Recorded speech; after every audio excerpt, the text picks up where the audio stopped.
Hello friends, welcome to my YouTube channel. So today in this video I am going to show you how to set the ringtone or how to customize the ringtone in this device.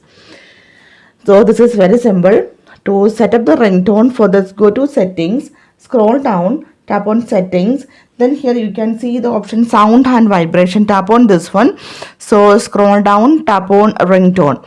So if you want to set a default ringtone that the ringtone came from your device, then you can tap on the classic themes or aquamorphic themes.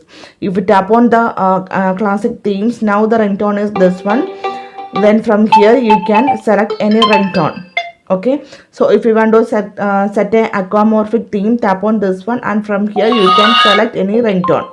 You can see the ringtone is changing, right? So if you want to set a ringtone from your device that you downloaded, so tap on the option on this device. It will directly go to the file where you download the music file, and from here you can select any ringtone. Okay, so here I am going to select this one.